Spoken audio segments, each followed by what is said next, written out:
Bonjour, je suis aide-soignant en Corrèze et je fais partie du collectif soignant de Réinfo Covid qui a été initié par le docteur Louis Fouché, médecin anesthésiste réanimateur à l'hôpital de la Conception à Marseille.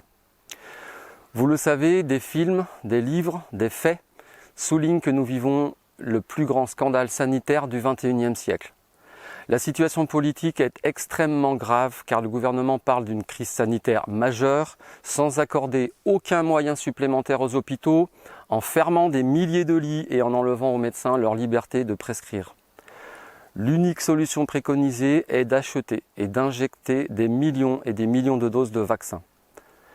Or, parmi de nombreux scandales, les plus hauts niveaux de preuves scientifiques démontrent pourtant que des traitements génériques pas chers sont efficaces contre le Covid et ses variants. Maintenant pour nous, la meilleure défense, c'est l'attaque. Qui est ce nous dont je vous parle ? Nous sommes deux professionnels soignants exerçant en Corrèze qui sommes en contact avec l'un des meilleurs avocats spécialistes du droit de la santé. Suite à des échanges téléphoniques et des courriels avec ce grand avocat, nous lançons une action juridique d'une grande portée. C'est une plainte pénale au niveau départemental, ici même en Corrèze. Le but de cette action est d'amener le tribunal judiciaire de Tulle à déterminer qui sont les responsables au niveau local et de les poursuivre le cas échéant. Le but est aussi, bien sûr, d'alerter et d'informer les tribunaux de l'extrême gravité de la situation, ainsi que de faire remonter la vérité dans les médias. Médias qui pour nous jouent un rôle de tout premier plan, sans aucun recul critique et sans permettre aucun débat contradictoire.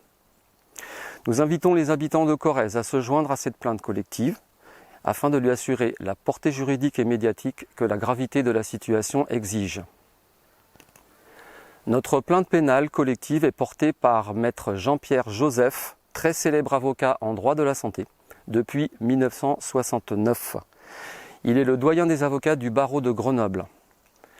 Nous avons la chance d'avoir un contact personnel avec lui et c'est un grand honneur qu'il puisse venir plaider ici en Corrèze. Il est depuis toujours un défenseur acharné des médecines naturelles et a gagné un très grand nombre de procès pour des médecins homéopathes, des naturopathes, etc.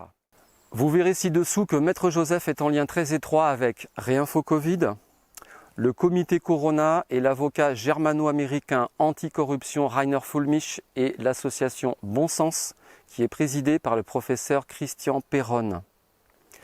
Pour bien comprendre l'esprit de la démarche, nous vous joignons dans le document ci-dessous une interview très détaillée de maître Joseph faite par François.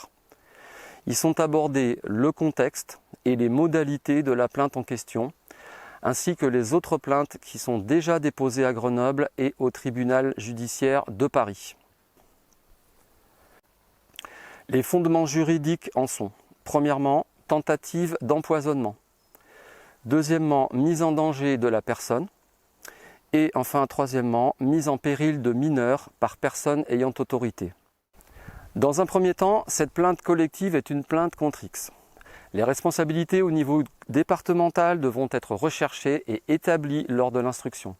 L'identité des plaignants ne sera jamais rendue publique ni transmise à qui que ce soit. Une participation financière de 40 € sera demandée en temps et en heure par le cabinet de maître Joseph, cela afin de couvrir une partie des frais de procédure, ainsi que les déplacements de l'avocat au tribunal de Tulle. Chaque personne désirant se joindre à cette plainte doit nous apporter au plus vite toutes ces informations d'état civil et nous les faire parvenir à l'adresse mail indiquée sous cette vidéo. Vous êtes certainement conscient comme nous de l'extrême gravité de la situation actuelle et vous saurez mesurer toute l'importance historique de cette plainte collective. L'occasion qui nous est donnée ici est formidable. C'est d'être des acteurs de premier plan dans le combat pour la vie, pour la liberté, et pour toutes les valeurs d'humanité que nous voulons défendre ensemble, ici et maintenant. Je vous remercie de votre attention et de votre engagement.